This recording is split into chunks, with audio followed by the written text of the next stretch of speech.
Alright, so now I'm going to show you how to use first a timer, and then a second I will use a counter. So I'm going to need 4 rungs for this one. Going to need an input on each one, and examine if open to be more specific. I'm going to come over here on my top one, I'm going to put my timer there. So you go user, timer counter. I'm going to use a timer on delay. So just click it adds it right there for me. Come down here, instead of just having input and output, I'm going to come over here and I'm going to use timer. I'm going to grab the entire thing, so therefore I can use enable, timer timing, and done. I'm going to drop it right there. And then I'm going to do input. I'm going to do it a little bit differently this time. I'm going to do 4, so therefore I can use the switch, keep it on the whole time, have an extra hand. So I'm going to drop input 4 here. I'm going to go over here. And that's actually the only one I'm going to need, and you'll see in a moment why. I'll drop down here, go back up to my user. I need to put in my outputs.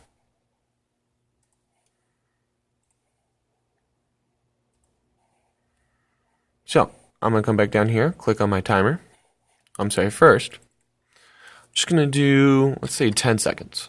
Because 10 seconds, it's a decent amount of time to let me explain and also let it run. So let me point out a couple of things.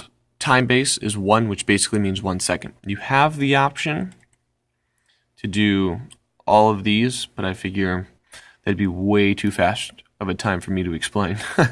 So I'm just going to keep it at a second. And then accumulation down here is basically what accumulates.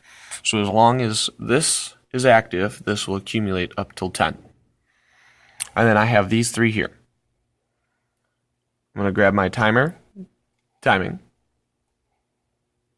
put that down here since that's the second one. So basically anytime that the timer is going, or is counting from 0 to 10, the timer timing will be active. Timer enabled. Drop that here. As soon as that turns on, as soon as power is running through it, whether it's at 0 or 10, and it should say keep counting to 11, 12, 13, that enabled will stay clocked. And the final one is done. Done will only activate once the 10 seconds is over, so therefore the timer's done timing. And then, just going to come back over here. Throw my inputs on there.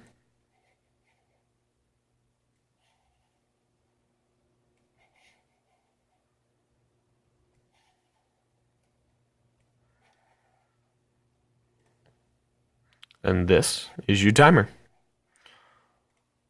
And so let's download that bad puppy.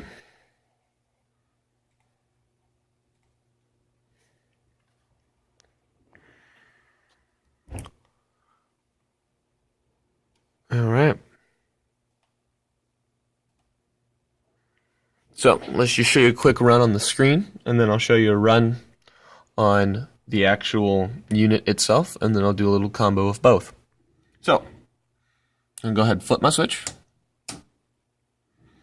See that power activates, time enabled isn't activated, and so is timer timing.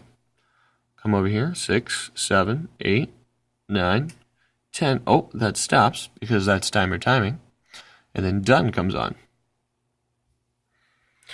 And then as soon as I kill the switch, they all shut off. So therefore all of them stop. Enabled stops because there's no longer power going. And because there's no more power going, the timer's off. So therefore it can't be done because it doesn't know whether it's supposed to be counting or not. So now I'm going to come over here and show you what it looks like on the panel. So I flip it on. This is our timer enabled. This is our timer timing. We're going to wait for it. It's currently at 9 and 10. Timer timing stops. And then timer done is lit because we're done. Turn that off. They all turn off. Pretty simple there.